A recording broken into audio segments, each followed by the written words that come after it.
Investigative reporter Kate Hussey, she has spent months filing public records requests, digging through documentation and asking those tough questions. She joins us now here in our studio to explain, Kate. Yeah, Honey, in November, then St. Lucie County Sheriff Keith Pearson told me his crew stayed on the scene of tornado damage all night long, October 9th, searching for possible survivors. So I spent months investigating that claim and found the records tell a different story. We have so many units going, double checking, triple checking these residences. We're not going to stop until we're able to know that everyone that can be rescued is going to be rescued. This is a 55 and up community. That's also what's adding to the elevated concern about the outcomes for people who might be stuck in their homes. And we are going to work through this storm. I want answers. I want them immediately. This is Brandy Smith.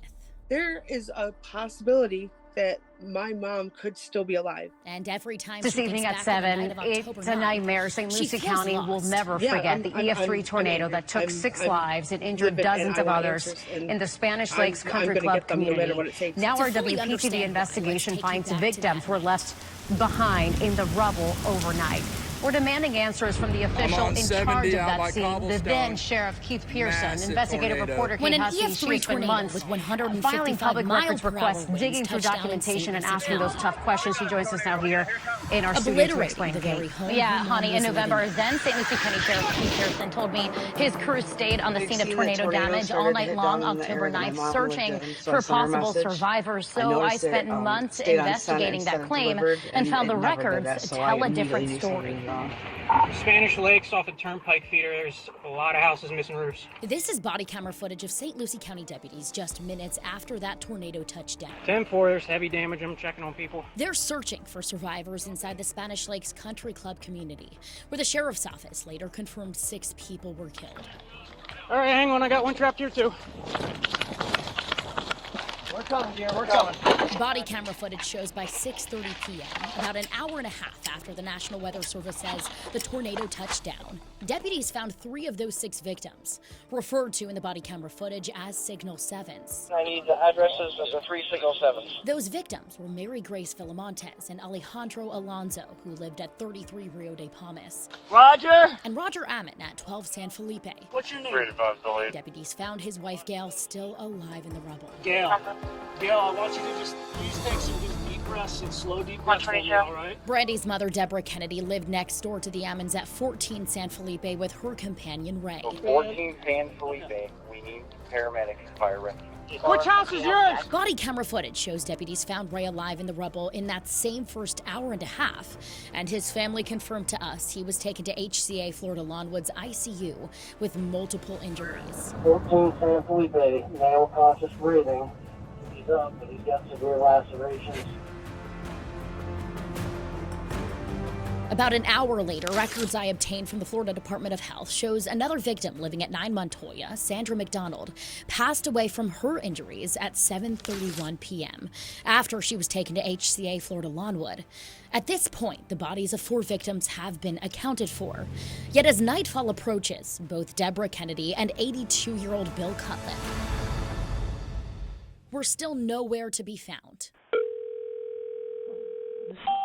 911, this line is recorded. In recordings of 911 calls to St. Lucie County throughout the night, loved ones urged first responders to look for both Kennedy and Cutlip. Hey, I have some information that I need to pass along to you guys. Maybe you can pass it on to the Sheriff's Department regarding the Spanish Lakes Country Club. This is a 911 call placed at 8:29 p.m. the night of October 9th.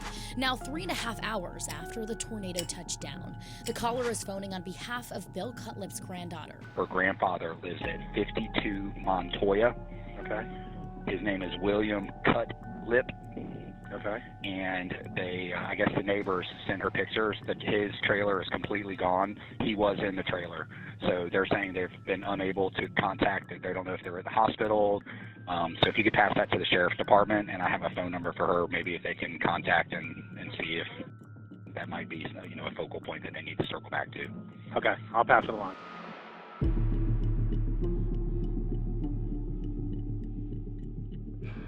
We just wanted to get an update from you, Sheriff Keith Pearson. This is video from our news coverage a little over an hour after that 911 call was placed, showing multiple crews at Spanish Lakes continuing to search, including deputies, National Guard, and a statewide USAR team, which stands for Urban Search and Rescue. And we live in the greatest state. We have the greatest governor there.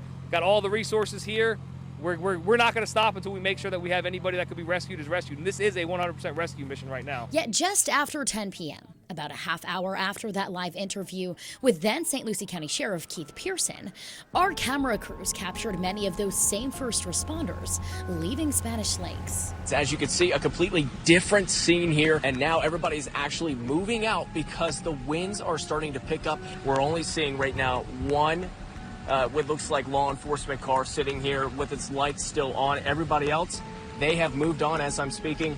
That looks to be the only other sheriff's deputy right now heading out. At this point, both Deborah Kennedy and Bill Cutlip were still unaccounted for, and Brandy was stuck at her New York home 1,200 miles away, feeling helpless and frantic, panic building the more she begged for answers. I myself was online pushing and calling the sheriff's department, calling everywhere and everybody to get them, to tell them there is somebody there missing. We need somebody to go and look.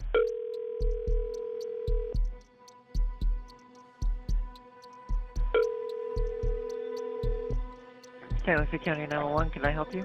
Hi, I was calling to give a name of someone whose house was destroyed when the tornadoes hit down and they can't find the person. This is a 911 call placed at 1:21 a.m. October 10th, the morning after the tornado. The caller, one of Brandy's family members, asking dispatchers to send someone to search the area of Deborah Kennedy's home. Her house was destroyed during the tornado and her boyfriend was found outside, but they haven't been able to find her yet. I just wanted to let somebody know so then they're aware that there was someone else living in the house when the tornado hit down. Okay, let me take a phone message and have the officers call you then. Hours later at 9:14 a.m., another call. St. Lucie County non-emergency, the sign is recorded. I was calling in regards to a missing person who lived at 14 San Filipino where the tornado hit yesterday. Okay, is it a missing person or is it just somebody you haven't been able to make contact with? Haven't been able to make contact with. Okay, so not a missing person. Okay. Yes, ma'am. And you want somebody to be sent out to see if they can't contact with them? Yes, please. Okay, it might be a little bit because they're dealing with a lot out there. Then at 10:36 a.m. October 10th, Brandy herself calls. It's the third 911 call asking about her mother. How can I help you? Yeah, I told you my daughter gave me some information on my mom who lives in Spanish Lakes Country Club. Okay, ma'am, I don't have that type of information. If you want, did you try the hospitals or someone that stays by her? I don't. She just moved down there not too long ago, and I'm in New York. And I know that the house was demolished, and the boyfriend was found outside severely injured. And he said that he tried finding her in the rubble and couldn't, and I didn't know if there had been any information on that, and the hospitals don't have her there. What's your mom's name? Deborah Kennedy. Brandy tells me a deputy then called her back later in the morning, October 10th, to say her mother's body was found earlier that day. At a news conference that same afternoon, Pearson confirmed they found Bill Cutlip. They just recently, right before this conference, located another victim, unfortunately. But again, we're going to continue through Yet Brandy still has so many questions. Why did nobody find her? Why did they cut off the search so quickly? How did it take them so long to find her? How long was she conscious for? How long did she lay there waiting for somebody to find her? So I started working to get her answers. I requested the death certificates for all 6 victims. Neither Bill Cutlip's nor Deborah Kennedy's included an exact time of death, noting instead that Kennedy was found at 10 a.m. October 10th and Cutlip at 1:28 p.m. So I kept digging and requested autopsy reports. Cutlip's concluded he died of multiple blunt impact injuries and positional asphyxia, which happens when the position of a person's body prevents them from breathing. But the autopsy also didn't give a time of death. Kennedy's autopsy said she also died of multiple blunt impact injuries, including fractures to multiple bones and lacerations of several organs. But again, the report did not conclude when she died.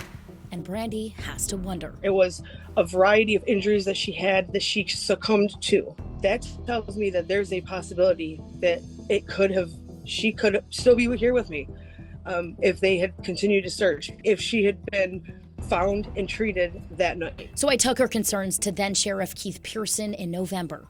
How do you handle that as a sheriff, knowing you have an approaching storm, knowing you have darkness coming, but there are also lives at risk that still need to be checked on? We didn't stop. We didn't stop. We continued through. We worked through the night. We worked through the weather that came through. We can't stop because the winds are getting higher. You know, think of that for a second. Somebody is trapped under debris, and for us to say, well, you know, it might not be that safe. You know, we put our lives on the line, and that's what we're expected to do, especially if any time, it's this time. I want to circle back to that, actually, because I do remember, though, that night, maybe 9 or 10 o'clock, there was a significant difference in the amount of people out there. I want to say it was just one emergency vehicle. So at one point, you did leave the scene to protect your own crews? Yeah, but we had a skeleton's crew still in there.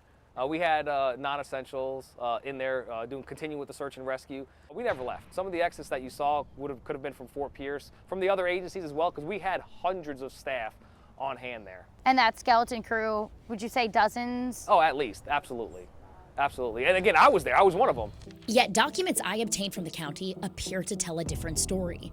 I filed a public records request to obtain call and dispatch, or CAD, reports from October 9th. They include the time each call came into St. Lucie County's 911 center, the resources dispatched, and the status updates from responding officers. According to those reports, at 9:05 p.m., a call came out reading everyone to command post, and the last documented status update from officers on scene October 9th was at 10:01 p.m., minutes before our team of journalists captured crews leaving the scene of damage. CAD reports I requested for October 10th show dispatchers did take multiple phone messages overnight, including that call about Deborah Kennedy at 1:21 a.m. I just wanted to let somebody know so then they're aware that there was someone else living in the house when the tornado hit down. Okay, let me take a phone message. But the CAD reports don't document any resources dispatched inside Spanish Lakes for that call, nor status updates from deputies on scene. CAD reports do show fire rescue responded to a call for a cardiac arrest inside Spanish Lakes at 12:20 a.m., but otherwise, the earliest crews on scene documented in the CAD reports arrived just after 8 a.m. October 10th. Did search and rescue teams pull out of Spanish Lakes that night? So we're fortunate. The USAR teams in the state were stationed, I believe, in Central Florida. I'm not sure exactly where they were staging, but they were staging in preparation for the Hurricane Milton arrival. When they got on scene, they made a decision because of the pending storm coming that everybody needed to get housed and safe so we can come back and do a thorough search and rescue the next day. So that was USAR's decision to pull out? Yes.